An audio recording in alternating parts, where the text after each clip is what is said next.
साथियों नमस्कार। एक नए सेशन में आप सबका स्वागत है। साथियों कुछ कमेंट्स आ रहे थे कि जो ज्योग्राफी के सिलेबस हैं और उनसे जो क्वेश्चन पूछे जाते हैं उनके बारे में हम विश्लेषण करें। और उनमें एक क्वेरी भी था कि केवल एनसीईआरटी पढ़ने से प्री और मेंस के क्वेश्चन कवर नहीं होते। तो ये बता दूं आप लोगों को कि आपको एनसीईआरटी इसलिए भी पढ़ना ज़रूरी है क्योंकि आपके बेसिक्स को वो काफ़ी मजबूत कर देते हैं। कभी कभी ऐसा होता है कि आपको जो मेंस में क्वेश्चन पूछे जाते हैं वो जो करंट इवेंट होते हैं, जो ज्योग्राफी के या एग्रीकल्चर के सेक्टर में जो आर एन डी होता है, डेवलपमेंट होता है, रिसर्च डेवलपमेंट, उससे जोड़कर पूछा जाता है। लेकिन जनरली अगर देखेंगे तो क्वेश्चन हमेशा थ्योरेटिकल ही होता है।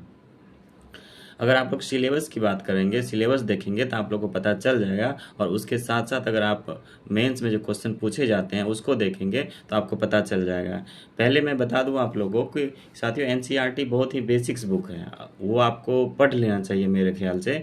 क्योंकि अगर आप वो नहीं पढ़ेंगे तो कहीं ना कहीं आपके जो कॉन्सेप्ट का गैप है वो कमी रह जाएगी और आपको समझने में दिक्कतें आएंगी, समझने में समस्याएं हो सकती है। इसलिए संभव है तो आप उसको पढ़ लीजिए आप एनसीईआरटी का। हाँ, ये नहीं है कि 6 से लेके आप 10 तक पढ़े ही। अगर आपके कॉन्सेप्ट अच्छे हैं, बेसिक्स ठीक है, तो आप उसके बाद वाला भी पढ़ सकते हैं। जैसे 11th और 12th की आती है, तो 11th में 2 एनसीईआरटी की बुक है और 12th में भी 2 एनसीईआरटी की बुक है, जो मैं आपको दिखा देता हूँ।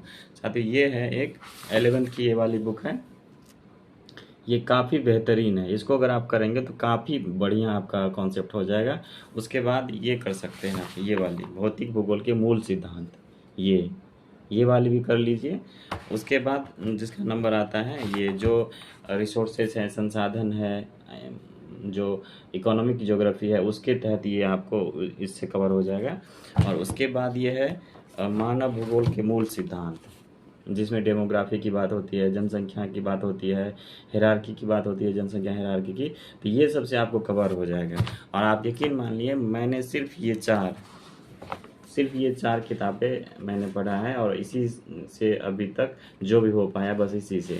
इसमें आपको करना ये होता है कि जो करंट चीज़ें आती है, जब आप मैगज़ीन पढ़ रहे होते हैं तो उसमें आपको उससे चीज़ें निकाल कर, आपको अगर सिलेबस पढ़ लेंगे तो आपको पता चलते रहेगा कि कौन सा मुझे उससे निकालना होता है और कौन सा मुझे छाँटना होता है। तो आपको धीरे धीरे पता चल जाएगा कि आपको क्या पढ़ना है और क्या नहीं पढ़ना है। जिन लोगों को ये लगता है कि एनसीईआरटी से क्वेश्चन कवर नहीं होते, उसके लिए बता दूं, मैं कुछ क्वेश्चन आप लोगों के सामने रखता हूं। आप खुद डिसाइड कर लीजिए एनसीईआरटी को देख के कि उससे क्वेश्चन कवर होते हैं कि नहीं। जैसे आप बताता हूं मैं आपको, एक क्वेश्चन है हिमालय के हिमनदों से पिघलने का प्रभाव के जल संसाधनों पर किस प्रकार दूरगामी प्रभाव पर होगा। आप ये समझिए, जो हिमालय में जो ग्लेशियर है उनके पिघलने से जो वाटर रिसोर्सेस है, नदी है, झरने हैं, लेक है, इस तरह की जो भी चीज़ें हैं, समुंदर है, इस तरह की जो भी चीज़ें हैं, उस पर क्या प्रभाव पड़ेगा। तो आप बताइए, इसको एनसीईआरटी से होने में कितनी दिक्कत है। आप एक बार पढ़ के देखिए तो आपको पता चल जाएगा कि ये कितना इम्पोर्टेंट है और इससे आपका कॉन्सेप्ट में कितना ज़्यादा बदलाव आएगा और आपका बेसिक्स कितना मजबूत हो जाएगा। उसके बाद हम आपको एक और क्वेश्चन बताते हैं। क्वेश्चन है कि वर्तमान में लौह एवं इस्पात उद्योगों की कच्चे माल के स्रोत से दूर स्थिति का उदाहरणों सहित कारण बताइए। अब ये देखिए, ये रिसोर्स वाली है जो आपका ये दिखाया मैंने, आपको इससे कवर हो जाएगा वो वाली चीज़। जो हिमालय वाला क्वेश्चन था वो इससे कवर हो जाएगा आप अगर पढ़ेंगे तो। और एक आपको बताता हूँ, मरुस्थलीकरण के प्रक्रम की जलवायविक सीमाएं नहीं होती है, उदाहरणों के साथ औचित्य सिद्ध कीजिए। अगर आपको नहीं पता है तो ये वाली आप एनसीईआरटी पढ़िए, ये वाली आपको इससे पूरी के ऊपर मिल जाएगा। थोड़ा बहुत इधर उधर होता है जो आपको जब करंट इवेंट पढ़ेंगे, करंट डेवलपमेंट पढ़ेंगे तो आपको उससे कवर हो जाएगा। तो साथियों ये 4 एनसीईआरटी काफ़ी मजबूत है, काफ़ी बढ़िया है। चाहे तो इसको आप बहुत बढ़िया तरीके से करके आप आगे बढ़ सकते हैं।